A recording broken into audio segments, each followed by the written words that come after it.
Setelah semuanya itu, Allah mencoba Abraham. Ia berfirman kepadanya, Abraham.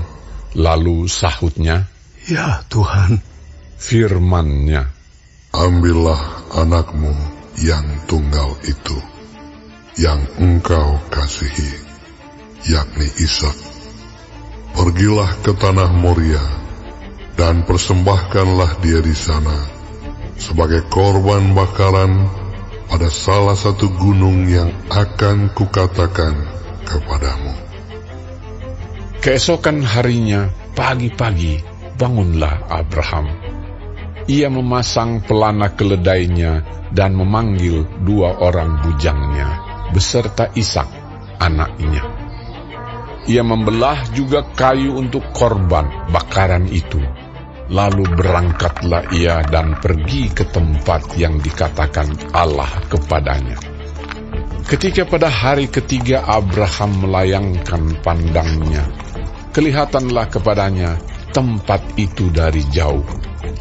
Kata Abraham kepada kedua bujangnya itu, Tinggallah kamu di sini dengan keledai ini.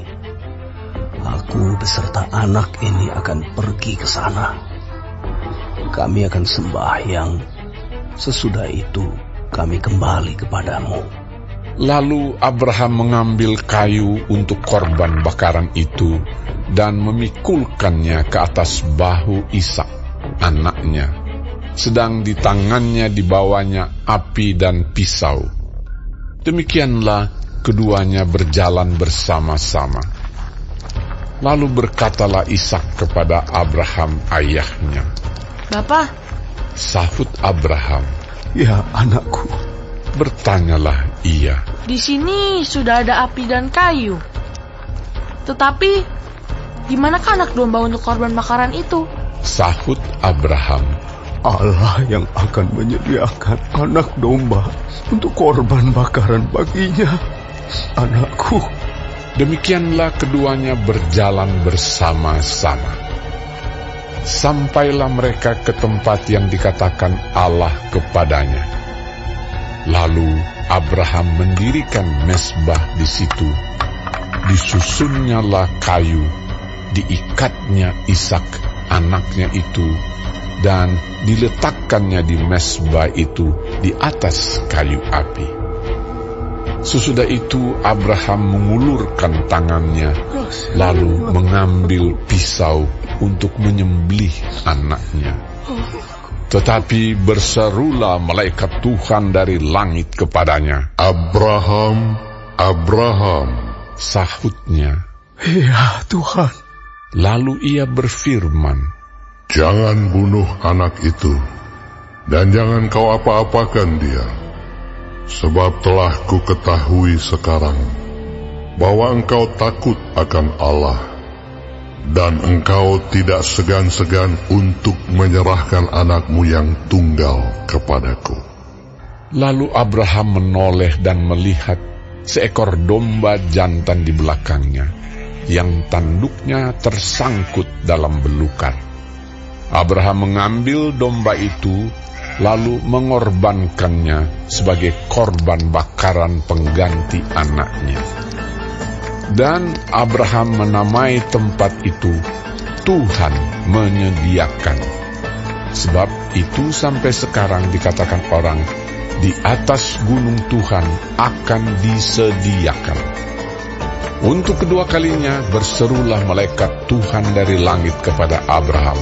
Katanya, Aku bersumpah demi diriku sendiri, demikianlah firman Tuhan.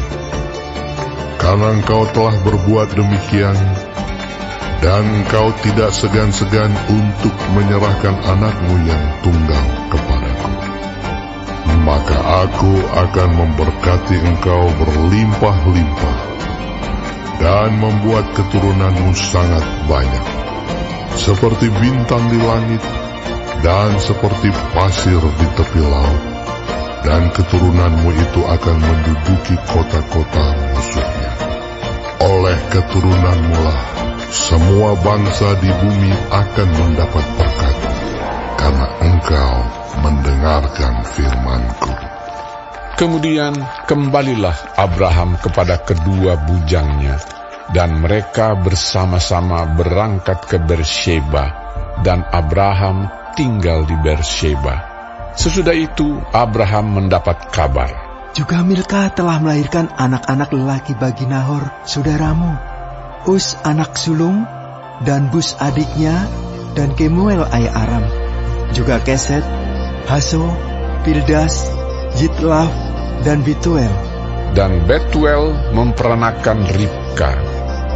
Kedelapan orang inilah dilahirkan Milka bagi Nahor, saudara Abraham itu.